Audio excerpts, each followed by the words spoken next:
Hello everyone, તો આજે હું બનાવવા જઈ રહી છું તડકા કઢી. અને આપણે ગુજરાતીમાં મોસ્ટલી કઢી ગળી યા તો ખાટી મીઠી બનતી હોય છે. તો ચલો સ્ટાર્ટ કરીએ છીએ. તો આજે કઢી બનાવવા માટે મેં ખાટું દહીં યુઝ કર્યું છે. તમે એક બાઉલ યુઝ કર્યું છે, એની અંદર 4 ચમચી આપણે ચણાનો લોટ લેવાનો છે. તમે કઢી વધારે ઓછી જે રીતે બનાવતા હોય એ પ્રમાણે જે નોર્મલ કઢીનું માપ હોય દહીં અને આનું તો એ લેવાનું. એને પ્રોપર મિક્સ કરી લેવાનું. એની અંદર મીઠું, ચપટી જ મીઠું નાખવાનું અત્યારે સ્ટાર્ટિંગમાં, અને 1 ચમચી જ ખાંડ નાખવાની છે. આ ખાંડ નાખવાથી ગળી નહીં લાગે કઢી, ખાલી આ ટેસ્ટ માટે મેં નાખી છે. બાકી અને આની અંદર થોડું પાણી કરીને આપણે એને મિક્સ કરીશું હવે, કેમ કે આની અંદર ગોટલીઓ ના પડે, નહીંતર ગોટલીઓ પડી જાય છે ચણાના લોટના લીધે.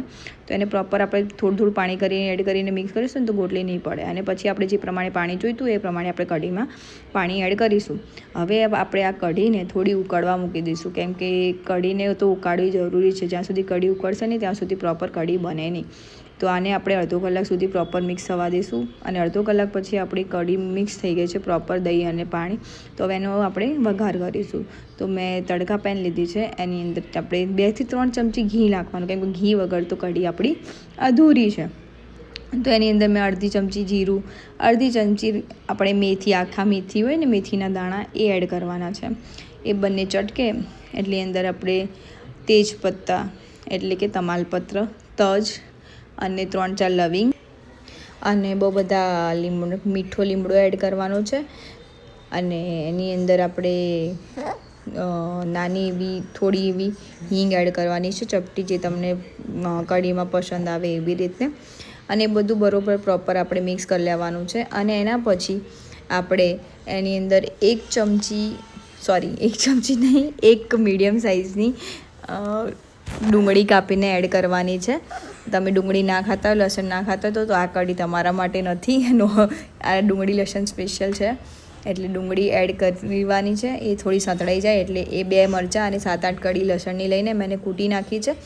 અને હવે આપણે એને થોડી સે ચડવા દેવાનું. તેલ છૂટું પડે એટલે મસાલા કરવાના છે, જે નોર્મલ આપણે મસાલા કરીએ: હળદર, મરચું, બ્લેક પેપર પાવડર એટલે કાળી મિર્ચ પાવડર, મીઠું સ્વાદ અનુસાર અને ધનિયા પાવડર.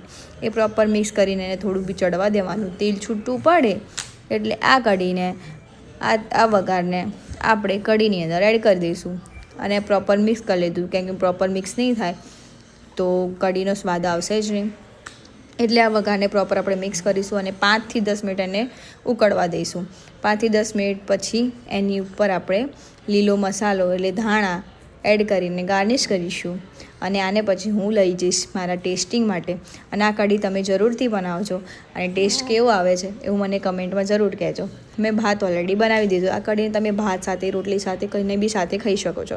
તો મેં ભાત બનાવ્યો છે. અને મારી ડોટરને ભૂખ લાગી છે કે આની મમ્મી ભૂખ લાગી છે, તો મેં એની માટે ખાવાનું રેડી કરી દીધું છે.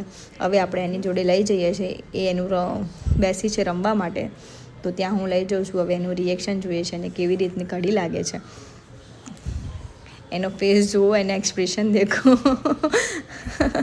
કેમ કે એ રમતી હતી, હું એને માટે લઈને આવી છું.